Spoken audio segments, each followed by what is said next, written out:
This is George Bew. It's been about 8 years since I did anything with this stuff. I saw on YouTube where someone said they'd like to see more, and so I came across his old presentation, PowerPoint presentation, so I'm converting it to video, and I apologize if it doesn't really explain enough. Hopefully it's better than nothing, and I'll try and talk a little to each slide unless it starts taking too long.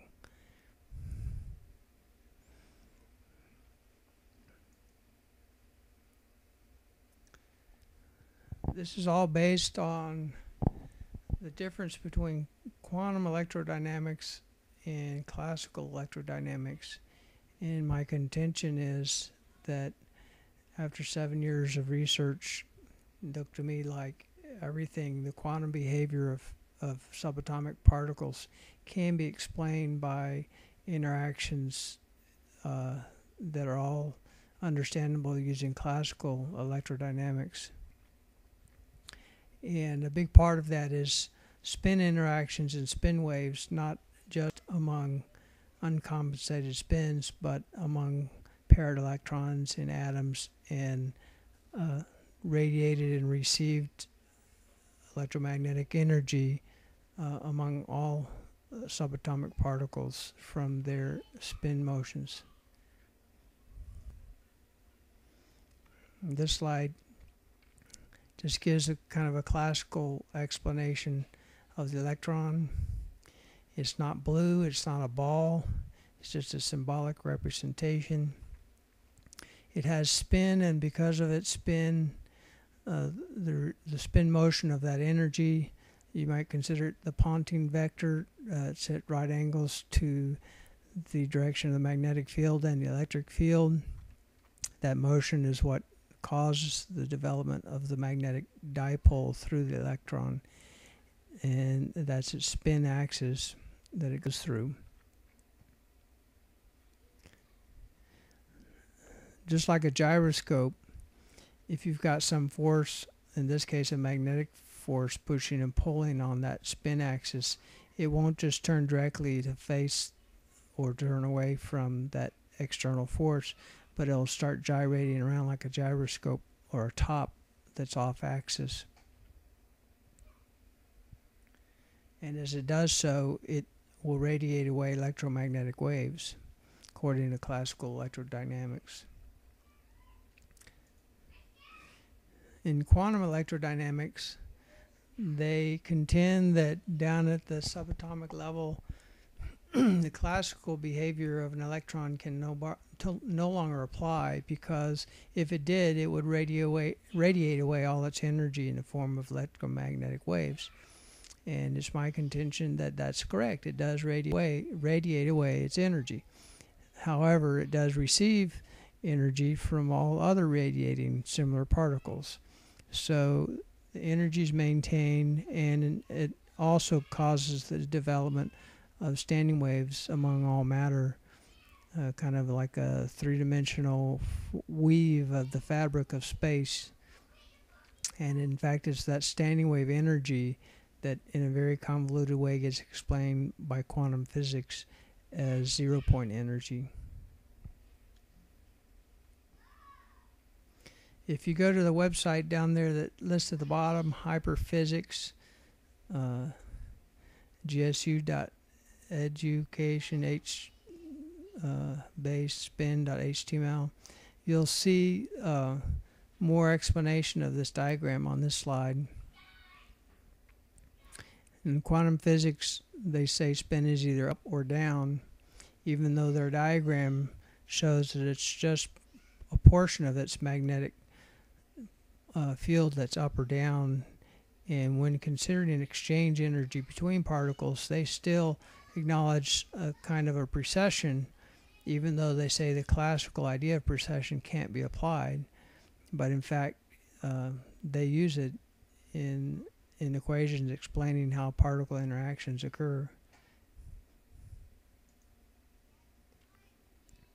In classical electrodynamics, classical view of an electron, the spin axis is not just up or down.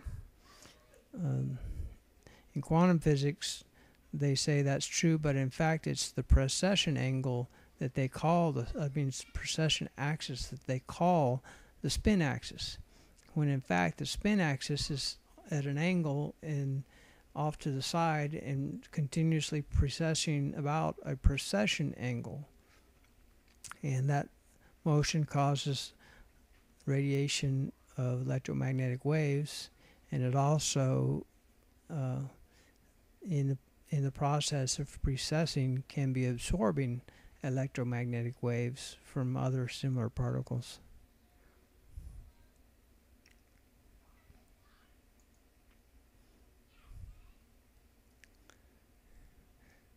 And I'll just let you read this. It kind of says what I've been saying.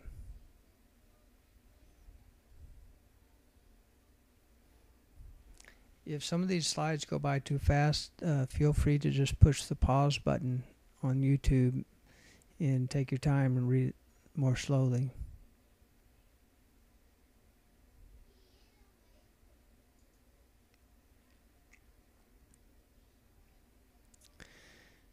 This sea of standing waves creates an interaction among all matter that Ernst Mach alluded to as necessary to cause matter's characteristic of inertia. A lot of people don't know that Einstein studied Mach's ideas, and this one in particular is called Mach's principle, or sometimes people call it Mach's conjecture. And it's basically saying that what we call inertia can exist just on a piece of mass all by itself, but it only exists in relation of that mass in relation to all the rest of the mass in the universe. And the way he states that, it implies that there must be some kind of energy interaction between one piece of matter and all the rest of the matter of the universe. And so my contention is that interaction is in fact that sea of standing waves.